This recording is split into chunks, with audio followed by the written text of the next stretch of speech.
Well, everybody, we've come to the end of another week. I hope it's been a good one for you. I hope you've also been praying for God to give you opportunities to invite someone to come to worship with you Sunday, and that you will do that. You'll invite someone to attend worship with you this coming Sunday here at First Baptist. Today in our Bible reading plan for our devotion, we are in the 25th chapter of the book of Acts. And in full transparency, just being very confessional with you, when I read chapter 25 this time, I really didn't get much out of it. It was just the story. It was the history of what was going on, and it really sets the table, sets the stage, if you will, for chapter 26, when Paul makes his defense before King Agrippa and shares his testimony in the process. So this chapter was just kind of setting the stage. It was part of Paul's story, his experience with Festus. But spiritually, not a whole lot really spoke to me. One thing a little bit, okay? And by the way, I share that with you because there are going to be times you read a chapter in the Bible or a passage, and it's fine, and you like it, you learn something, but God just doesn't overwhelm you with a thought, okay? That's okay. I've said so many times here in recent years that we need to feed on God's word every day so we can be spiritually strong. And some days it's like you want that steak and baked potato. You want that seafood, and sometimes you read God's word and it's just like that. But other times you just, you need to eat. What do you want? I don't know.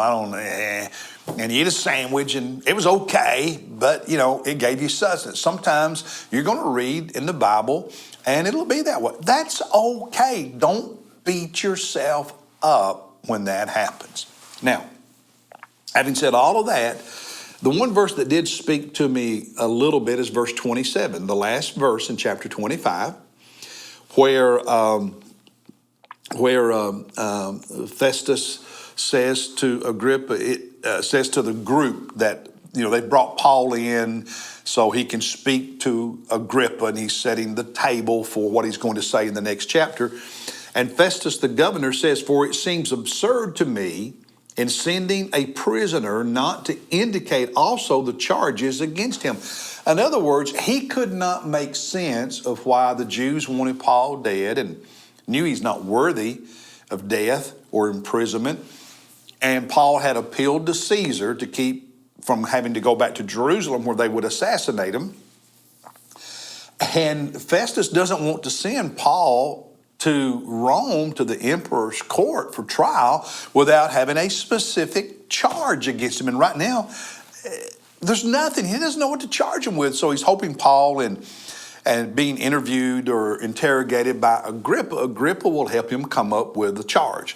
So that verse kind of jumped out at me a little bit and got me thinking, can you imagine keeping someone in prison for no reason? Can you imagine keeping someone in prison for 2 years? Because that's at least how long this has happened. Two years.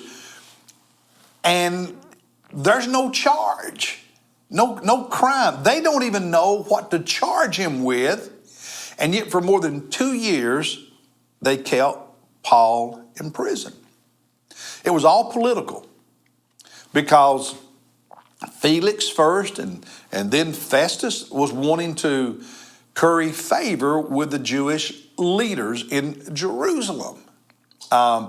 Because when Rome appointed a governor, whether it was Felix and Festus here or Pilate during Jesus' trial, or one of the things was they wanted those governors to maintain peace, to not only put down insurrection and rebellion, but to prevent it from happening in the first place. And so these governors would sometimes do things to satisfy the people so there wouldn't be a riot or a mob. And what the text tells us is that was the only reason Felix left Festus in prison and the reason that Festus had not released him yet. It was all for political reason.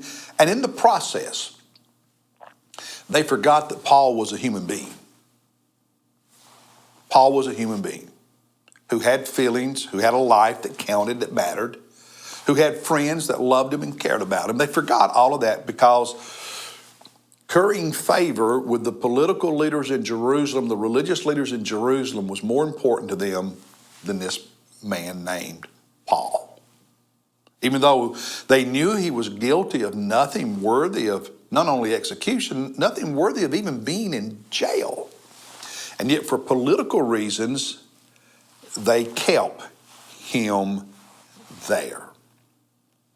And what it said to me is that we, our leaders, our culture, you and me individually, we need to keep tabs on, keep a check on our motives.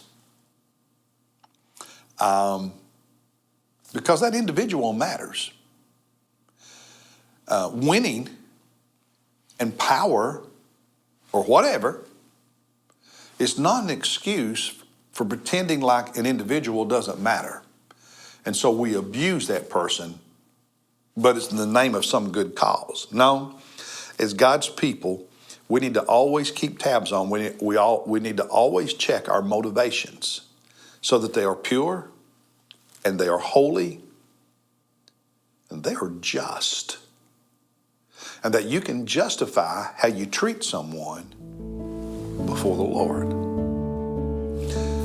I guess God did talk to me a little bit, didn't he? Hey, I'll see you Monday as we look at chapter 26 and Sunday as we worship King Jesus.